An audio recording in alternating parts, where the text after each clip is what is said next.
Bien, precisamente lo que veíamos en la nota anterior es el tema que vamos a tratar, sobre que la Asociación Nacional de la Empresa Privada se opone al debate público sobre el aumento al salario mínimo. Ya está con nosotros César Villalona. César. Buenas noches. Buenas noches. Entiendo que hay una propuesta de FESPAD en la que, amparado en la Ley de Acceso a la Información Pública, solicitan un debate público sobre el aumento al salario mínimo. Pero esta propuesta no es acompañada ni por el sector sindical que representa a los trabajadores, ni tampoco por la Asociación Nacional de la Empresa Privada. Correcto. Hay mano peluda, se podría decir ahí. Sí, vamos a ver. Llegó la propuesta de FESPAD, que es una institución muy respetable, dedicada al estudio del derecho, donde le solicitaba a la mesa tripartita, que tiene representación del gobierno, 3 personas y suplentes, 2 de la ANEC y su suplente, y 2 del sector laboral y su suplente. Son 14 personas, pero votan 7. El gobierno tiene 3, la ANEC 2 que votan y el sector sindical 2, digamos. Esos son los que están discutiendo el tema del salario mínimo. Sí se configura. Sí, pero la propuesta de FESPAD es para que el día que se vaya a discutir ya el ajuste, porque ahorita se está en una fase de recepción de propuestas y de discusión de las propuestas que están llegando de las diferentes organizaciones sociales, sindicatos, ONG, falta todavía discutir la del gobierno, la de la ANEC, la del sector laboral que está representado. Cuando termine eso, la tripartita tiene que discutir ya qué va a decidir, ¿verdad? Entonces FESPAD quería que ese día o en esos días que se vaya a discutir se hiciera público el debate, y se ampara FESPAD en el artículo 2 de la Ley de Acceso a la Información Pública, que establece que el gobierno tiene la obligación o mejor dicho, que la población tiene derecho al acceso a la información pública y que el gobierno tiene la obligación de proporcionarla, salvo que sea información reservada. Y esa tripartita no tiene información reservada, incluso por decisión de sus integrantes no hay información reservada. Y también se ampara en el artículo 4 y 5 de la misma ley, que establece que el gobierno tiene que promover el mayor espacio público al debate dentro de sus instituciones, ¿verdad? Entonces, la ANEC se opuso y se opuso el sector laboral. 4 votos contra 3 del gobierno. El gobierno está de acuerdo con que sea público. ¿Por qué consideramos que debe ser un debate público? Porque en el tema del salario mínimo se están jugando muchas cosas. Tiene mucho que ver prácticamente con toda la vida nacional. Sí. Fíjate que el aumento del salario mínimo tiene que ver con la población trabajadora.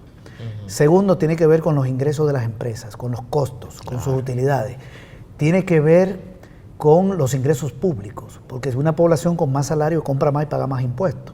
Pero además, cuando el salario mínimo está indexado a muchas variables, por ejemplo, hay multas que se ponen a empresas, por ejemplo, en lo que tiene que ver con violación incumplimiento de la ley. A incumplimiento de algunas leyes. Tantos salarios mínimos. Y de tantos salarios mínimos. O sea que hasta por multa puede haber una recaudación del gobierno. Las cotizaciones al Seguro Social serían mayores. Eso le permite al Seguro Social tener más recursos para invertir, etcétera. Entonces, todo se mueve. La economía es un tema de interés nacional. Y la mesa tripartita está financiada por el Estado, porque las personas que están en la tripartita reciben una dieta por reunión, una dieta pequeña, por reunión semanal. Pero también se gasta en energía eléctrica, agua potable, ¿verdad? Ahí se toma un cafecito, se gasta papelería. ¿Y de dónde sale el dinero? Del Ministerio del Trabajo. Sí. Y el dinero del Ministerio del Trabajo es del presupuesto nacional y proviene de los impuestos del pueblo.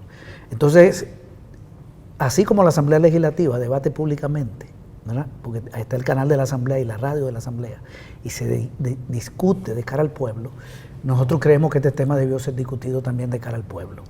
Pero lamentablemente la ANEC logró la correlación con el sector sindical y se opuso. Y esto hay que decírselo muy bien a la población salvadoreña y al sector del trabajador.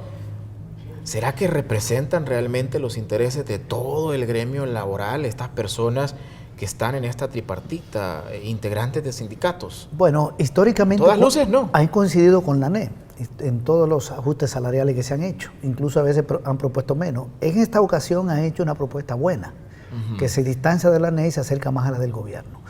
Lo que nosotros no sabemos si la van a mantener, ¿verdad? Ojalá que se mantengan en la propuesta de un ajuste salarial de alrededor de $300 en el área urbana. En el campo plantean un poco menos que el gobierno, bueno, menos que el gobierno, pero mucho más que la ANEC, que es un 3, ellos plantean un 30.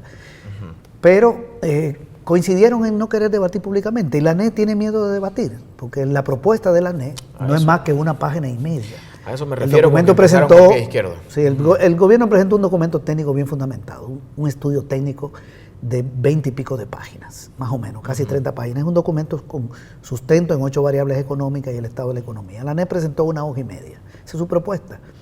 No dice nada, solo que quiere un 3%, porque la inflación es chiquita, según ellos, porque hay empresas que han perdido empleo.